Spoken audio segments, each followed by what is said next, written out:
오늘은 우리가 신명기 97번째 시간으로 생명을 선택하라 라는 제목으로 같이 말씀을 나누도록 하겠습니다. 하나님께서 모압 평지에서 출애굽 2세대들에게 하나님의 언약의 말씀을 갱신해 주시면서 그 말씀이 복과 저주의 기준이라 그러셨습니다. 신명기 28장을 보면 복과는 비교도 되지 않을 만큼 큰 분량의 저주의 말씀이 기록되어 있습니다. 하나님께서 그 많은 저주의 말씀을 기록하신 이유는 이스라엘 백성들을 저주하시기 위해서 그 말씀을 기록하신 것이 아니라 그들이 그 하나님의 말씀을 기억하고 두려워하는 마음을 가지고 하나님의 말씀에 순종하며 하나님과 동행하는 삶을 살기를 원하시는 하나님의 간절한 바람과 마음이신 거예요. 오늘 11절을 보면 하나님께서 이스라엘 백성들에게 하시는 말씀은 어려운 것도 아니고 멀리 있는 것도 아니다. 그렇게 말씀하셨어요. 저 하늘 위에 있는 말씀도 아니고 바다 끝에 있는 말씀도 아니라는 거예요.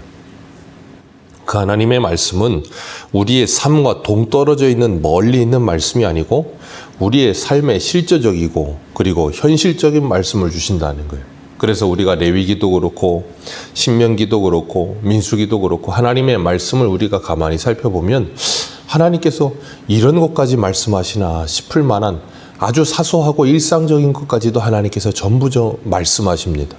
그 일상적인 모든 것을 말씀하시는 이유는 우리의 삶 전체가 하나님의 말씀과 동행하는 삶이 되기를 원하시기 때문이에요.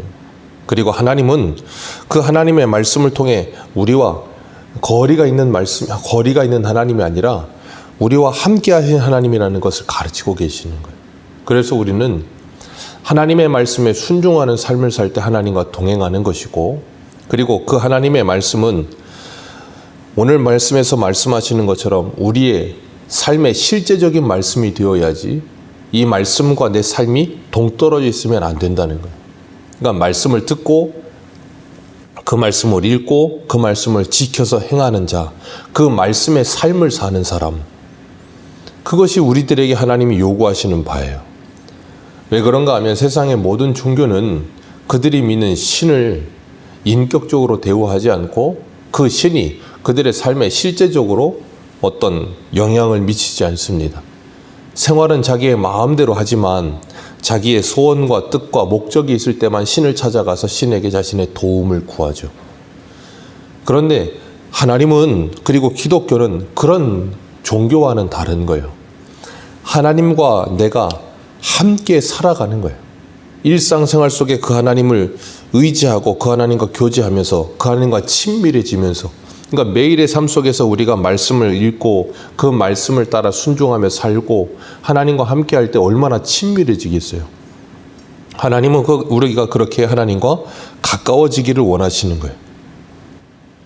그렇기 때문에 하나님께서는 오늘 12절 말씀에 이렇게 말씀하세요. 그 말씀은 하늘에 있는 것도 아니고 13절에는 그 말씀이 바다에 있는 것, 바다 끝에 있는 것도 아니다.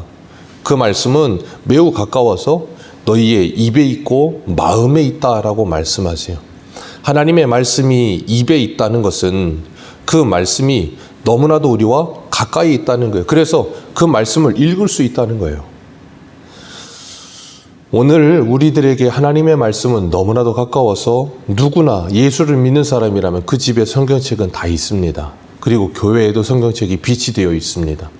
오늘날은 핸드폰이 스마트폰이다 보니까 누구든지 무료로 성경 어플을 깔고 성경을 읽을 수가 있어요. 유튜브를 틀기만 하면 성경을 창세기부터 계시록까지 다 누가 읽어서 기록해 놓은 영상들이 넘쳐납니다. 그냥 누르기만 하면 성경이 알아서 핸드폰에서 흘러나옵니다. 성경을 읽기에 너무나도 좋은 시대, 아마 창조 때로부터 지금까지의 시대 중에 가장 성경 읽기 편하고 좋은 시대는 오늘일 거예요. 그렇게 발달하고 좋은 시대를 살고 있지만 우리는 성경을 읽지 않죠. 성경을 가까이 하지 않습니다. 참 아이러니하죠. 그냥 핸드폰을 누르기만 해도 성경이 흘러나오는데 그걸 읽질 않아요. 하나님은 과학이 발달하고 현대 문명이 발달하면 발달할수록 우리의 마음이 어디로 향해 있는지를 너무나도 선명하고 여실하게 우리들에게 보여주십니다. 우리 한 군데만 읽겠습니다. 이사야 29장 11절을 한번 보겠습니다. 이사야 29장 11절입니다. 이사야 29장 11절.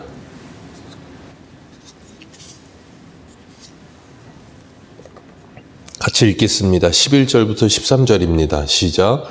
그러므로 모든 계시가 너희에게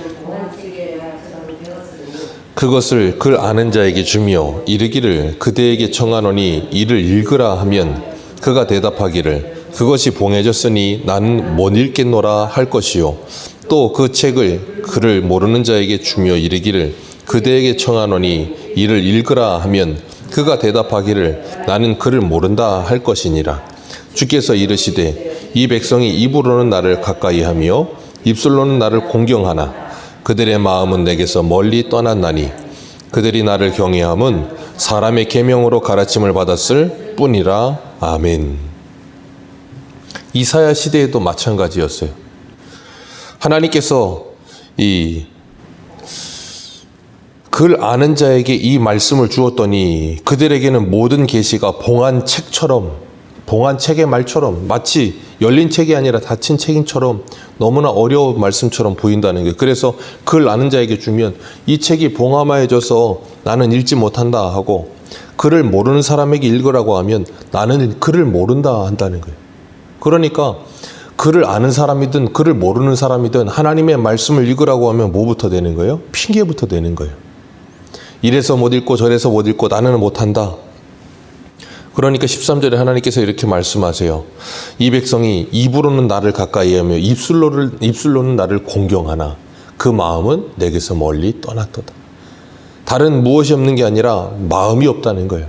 하나님의 말씀에 관심이 없다는 겁니다. 하나님의 말씀이 물리적인 거리로는 너무 가까이에 있어도 심적인 거리가 너무 먼 거예요. 그러니까 성경책이 바로 앞에 있는데도 마음적인 거리는 하늘 끝에 있고 바다 끝에 있는 겁니다. 그래서 그것을 읽을 수가 없는 거예요.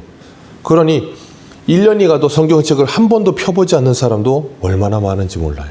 성경책은 그냥 집에 비치해 두었다가 주일날 예배 나올 때 한 번 펼쳐보는 책 정도로 생각하는 거예요. 그러다 보니까 하나님의 말씀과는 전혀 상관없는 삶을 살게 되는 거죠. 그러니까 그리스도인들의 생활도 도덕적 윤리적인 공자 맹자의 수준에 그것도 못 미치는 경우도 허다한 거죠.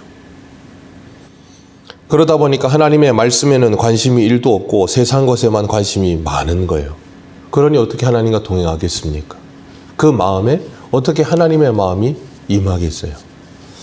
그래서 호세아 8장 12절에는 이렇게 말합니다. 내가 그를 위하여 내 율법을 만 가지로 기록하였으나 그들은 이상한 것으로 여기도다 그랬어요. 이상한 것으로 여긴다. 옛날 성경에는 관계없는 것으로 여긴다라고 말씀하고 있어요. 하나님의 말씀을 1만 가지로 우리에게 주신다 할지라도 그걸 관계없는 것으로 여긴다. 나와 상관없다는 거예요. 관심이 없으면 그 말씀이 만 가지로 있어도 아무 상관이 없어요. 아무 효력도 없고요. 내 아무런 영적인 상태에 영향을 미치지 못하는 거예요. 우리나라의 교회가 그렇게 많다 할지라도 이 많은 교회가 이 나라에 아무런 영향력을 미치지 못하는 거예요. 왜요? 무관심하거든요. 아무리 말씀을 많이 들어도 그 귀가 닫히면 나와는 상관없는 말씀이 되는 거예요. 마치 여름 되면 많은 비가 내릴 때, 장마 기간이 돼서 많은 비가 내릴 때 산속에는 살아있는 나무도 있고 죽은 나무도 있습니다. 그 많은 비가 살아있는 나무에게는 생명을 움트는 영향력을 주지만 썩은 나무, 죽은 나무에는 그 많은 비가 그 나무를 더 썩게 만드는 역할을 하는 거예요. 똑같은 비인데도 살아있느냐 죽느냐에 따라서 전혀 다른 반응이 나오는 겁니다. 오늘 15절 말씀에 하나님께서는 우리 앞에 생사화복을 두었다 그랬어요. 그래서 그 생사화복, 그것을 너희들이 선택하라 그렇게 말씀하고 계시는 거예요. 무엇을 선택하겠느냐라고 말씀하시는 겁니다. 우리가 누구나 다 생사화복을 너희 앞에 둔다. 너희는 무엇을 선택하겠느냐라고 말을 하면 다 당연히 생명과 복을 선택하지 사망과 저주를 선택할 사람은 아무도 없습니다. 그런데 그것이 하나님의 말씀으로 옮겨지면 조금 상황이 다른 거예요. 그냥 생사화복을 두었다. 뭘 선택할래? 그럼 누구나 다 생명과 복이지만 하나님의 말씀을 두고 이 말씀을 선택하고 이 말씀을 읽으며 이 말씀에 순종하면 생명이고 아니면 저주다, 사망이다. 그러면 그 말씀을 선택할 사람은 많지 않다는 거예요. 하나님은 분명히 계시록 1장 3절에 이 예언의 말씀을 읽는 자와 듣는 자와 그 가운데 기록한 것을 지켜 행하는 자는 복이 있나니 때가 가까움이니라 그러셨어요. 우리에게 분명히 말씀하십니다. 때가 가까웠느니라. 그러니 이 예언의 말씀을 읽고 듣고 지켜 행하라. 그 사람이 바로 복 있는 사람이다 라고 말씀하셨어요. 디도서 1장 16절에는 이렇게 표현합니다. 그들이 하나님을 시인하나 행위로는 부인하니 가증한 자요 복종하지 아니하는 자요 모든 선한 일을 버리는 자니라. 하나님을 입으로 시인하지만 그 행위로 그 삶으로는 부인하는 사람이 얼마나 많습니까? 입으로는 종교가 기독교라고 말은 하지만 그 행위와 그 삶은 전혀 기독교인 같지 않고 하나님의 말씀과는 전혀 상관없는 삶을 사는 사람들이 너무나도 많다는 거예요. 오늘 16절에 하나님의 모든 길로 행하며 명령과 규례를 지키라 말씀하시면서 그 앞에 내 하나님 여호와를 뭐하라 그러세요? 사랑하라. 하나님의 말씀을 지켜 행하고 그 규례와 법도를 지키는 것보다 먼저 되는 게 뭐예요? 여호와 하나님을 사랑하는 거예요. 여호와 하나님을 사랑하지 않으면 그 모든 일은 다 헛수고가 되는 거예요. 그래서 우리는 마음의 할례를 받고 하나님을 사랑하게 되면 그 하나님의 말씀을 따라가게 되는 거예요. 왜요? 그 말씀을 사랑하게 되고 그 말씀에 관심을 갖기 때문이에요.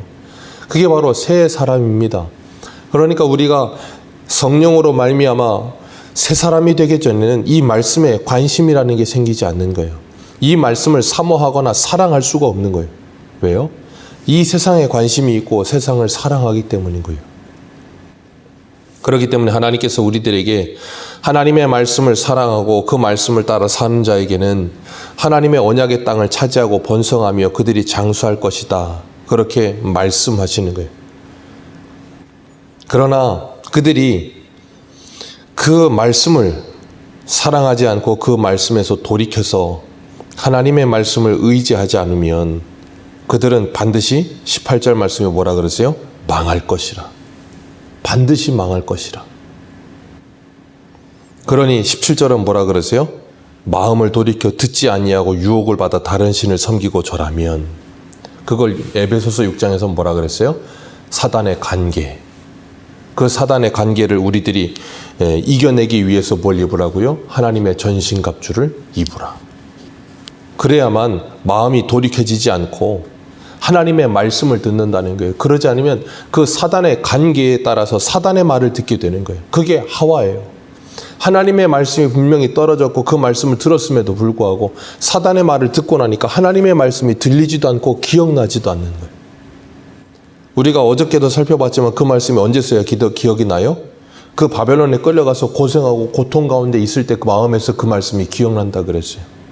그러니까 그 말씀이 날마다 우리에게서 기억나도록 우리는 그 말씀을 사모해야 되고 암송해야 되고 그 말씀을 붙들어야 되는 거예요. 그래야 사단의 말에 우리들이 흔들리지 않아요. 하나님의 말씀이 들리고 그 말씀을 붙들면 사단의 말이 들리지 않지만 하나님의 말씀을 붙들지 않고 사단의 말에 귀 기울이기 시작하면 하나님의 말씀이 들리지 않는 거예요. 그래서 하나님은 우리들에게 그 말씀을 붙들어라. 하나님의 전신갑주를 입어라. 그러지 않으면 반드시 망한다. 그렇게 말씀하시는 거예요. 에덴 동산에서 아담과 하와에게도 말씀하셨죠. 먹는 날에는 반드시 죽으리라. 그리고 19절에 또 이렇게 말씀하세요. 생명과 사망과 복과 저주를 내 앞에 두었노니 그것을 선택하라. 그러면서 하나님이 뭐라 그러세요? 생명을 선택하라. 하나님께서 얼마나 안타까운 마음으로 얼마나 간절한 마음으로 이렇게 말씀하시겠어요. 우리의 삶은 선택 연속입니다. 끊임없이 우리는 선택하며 살아갑니다.